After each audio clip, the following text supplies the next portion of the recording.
अस्सलाम वालेकुम जी, क्या हाल चाल है। उम्मीद है मेरी तमाम बहनें ठीक होंगी। आज मैं जो नावल पढ़ने जा रही हूँ उसका नाम है एक शाम उधार दो, जिसे लिखा है अनबरीन एजाज ने। चले जी मैं पढ़ना स्टार्ट करती हूँ। खिड़की से बाहर बारिश की मोटी मोटी बूंदें देखते ही फरीना सहन की जानिब लपकी। सहन तक पहुँचते पहुँचते बूंदें बुछाड़ की सूरत अख्तियार कर चुकी थी। वो तेज़ी और फुर्ती का मुजाहरा करते हुए तार पे झूलते कपड़े उतारने लगी। आज सुबह ही इसने वॉशिंग मशीन लगाई थी, अभी कपड़े पूरे तौर पर ना सूखे ना थे कि बाराने रहमत का नज़ूल हो गया। बारिश की रफ्तार ने ज़ोर पकड़ा तो फरीना ने चुटकी समेत ही कपड़े खींचना शुरू कर दिए।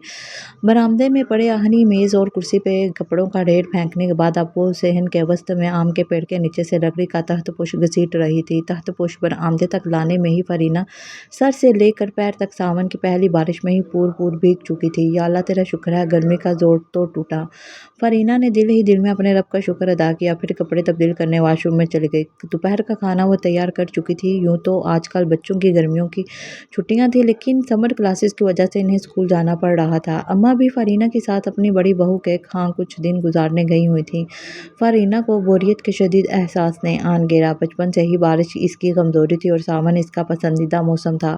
खास तौर पर बारिश के बाद साफ सुथरे निखरे निखरे फल फूल पौधे, दरख्त और सब्ज़ा देखकर इसे हमेशा यूँ महसूस होता जैसे इनकी भी बाकायदा झाड़ पूंछ की गई हो और कुदरत ने इन्हें खूब अच्छी तरह से साबुन मल मल के नहलाया हो।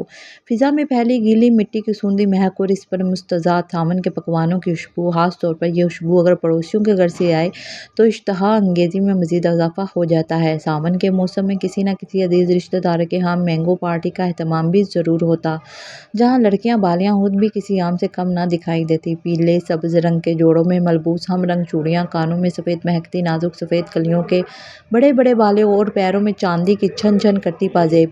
क्या दिलकश नज़ारा और दिलनशीन माहौल होता। इतना ही नहीं बल्कि सावन और बारिश के मौज़ूआत पर मबनी शायर बीतबाजी के मुकाबले में सुनाए जाते। इस सावनी मुशायरे में फरीना अपना मनपसंद शेर सुनाती। कागज़ के फूल सर पे सजा के चली हयात, निकली जो घर से बाहर तो बारिश ने आ लिया।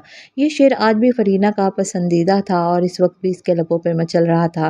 असरे हाजिर की तेज़गाम ज़िंदगी की रेलगाड़ी के पास अब मौसमों के स्टेशन पर रुकने या ठहरने का वक्त ही नहीं रहा। ज़िंदगी अब जल्द से जल्द अपनी मंजिल तक पहुँचने के जुनून में मुब्तला है।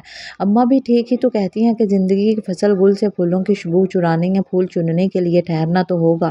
पहले रुको, फिर झुक के फूल की खुशबू से मशामे जहाँ मुअत्तर करो और अगर मन चाहे तो अपने किसी प्यारे के लिए फूल तोड़ लो। लेकिन इस सारे अमल में कुछ ना कुछ समय तो बीतेगा ना, जबकि मुस्तकबिल में बसेरा करने वाले आज के मुसाफिर के पास गिनती के चंद पल, चंद लम्हे भी मुस्तआर नहीं। वो अपने गर्दोपेश से बेखबर और लाताल्लुक आगे और बहुत आगे, इस कदर दूर दराज के मुकाम पे नज़र जुमाए हुए है कि इसे अंदाज़ा ही नहीं कि वहाँ पानी मिलेगा या शराब। फरी मेरी बच्ची, तू तो माजी की मुसाफिर है, इसलिए तो इतनी उदास और गमगीन रहती है। बारहा तुझे समझाया है कि माजी हुआ अच्छा हो या बुरा, बहरहाल बीत चुका। और जहाँ तक मुस्तकबिल का ताल्लुक है, वो तो किसने देखा, अगले पल की खबर नहीं नसीब में है या नहीं। तो मेरी बिटिया, ज़िंदगी तो फिर हाल में ही हुई ना। यही बात तुझे समझाने की कोशिश करती हूँ। माजी को इतना याद ना कर और ना ही मुस्तकबिल की इतनी फ़िक्रें कि अपना हाल ही ख़राब हो जाए। अम्मा जी बड़े प्यार दिलार और अपनायत से अपनी हसास बहू से सर खपाती रहती सर खपाया करती। वो एक बुजुर्ग खातून थी, लेकिन हकीकत पसंद, मुदब्बर और ज़ी फ़हम औरत थी। वो ज़िंदगी को ज़िंदा दिली से गुजारने की कायल थी। फ़ोन की घंटी ने फरीना की तवज्जो अपनी जानिब मबज़ूल कराई। रिसीवर कान से लगाया तो दूसरी तरफ अम्मा जी को पाया। अम्मा जी, मैं आपको बहुत ज़्यादा याद कर रही थी। फरीना ने छूटते ही कहा। हाँ हाँ, मैं खूब जानती हूँ, तू मुझे नहीं बल्कि मेरी बातों को याद कर रही होगी। मुझे भी तेरी फ़िक्र हो रही थी कि सावन की पहली बारिश है, अकेली बैठी माजी को याद करके टसवे बहा रही होगी। ऐसा ही है ना। अम्मा जी ने एक ही सांस में कितना कुछ कह डाला। फरीना जो पहले ही मगमूम बैठी थी, फीकी सी हंसी हंस दी। दिलों के रिश्ते तो ऐसे ही होते हैं, जो लोग दिल के करीब होते हैं कुछ सौ दूर रह के भी इनके दिल की आवाज़ अपने दिल की धड़कन में सुनाई देती है। गोया दिल ही ज़बान और दिल ही कान। जब सावन रुत की पूंछ चली तुम याद आए, जब पत्तों की पाजेब बजी तुम याद आए।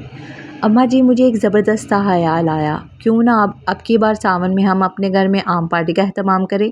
سارا انتظام میں خود کروں گی، اس شہر میں جتنے رشتہ دار ہیں ان سب کو مدعو کریں گے، ایک بار ہی صحیح، بچپن کی سہانی یادوں کو تازہ تو کرنا چاہیے نا۔ فرینہ کی آواز جوش مسرت سے لرز رہی تھی۔ دوسری جانب سے اماں جی کی آواز ابھری، تمہاری اپنی مرضی ہے بچے، جو سچ پوچھو تو مجھے تو دور دور تک تمہاری ساون کی یاد کے تازہ ہونے کے امکانات دکھائی نہیں دے رہے، کیونکہ شہر میں موجود تمام تر رشتہ داروں کے مزاج اور طرز زندگی سے نہ صرف میں بلکہ تم بھی بخوبی واقف ہو۔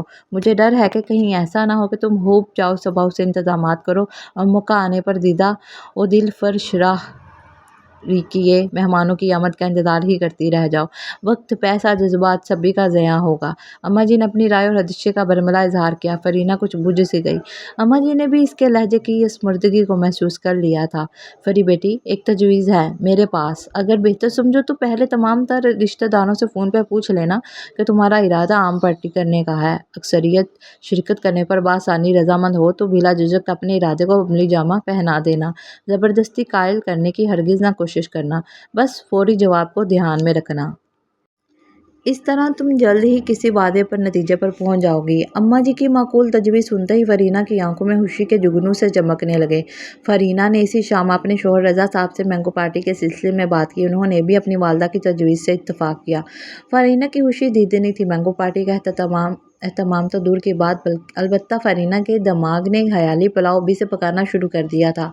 آم تو ہوں گے ہی، اس کے علاوہ آم کا شیک، آم کی آئس کریم، آم کا مربہ، مینگو کیک، مینگو سوفلے، مینگو موز اور آم کی بہت سی ڈشز، اور ان کے پکانے اور بنانے کے طریقوں میں سوچتے سوچتے نہ جانے رات کے کس پہر اس کی آنکھ لگ گئی۔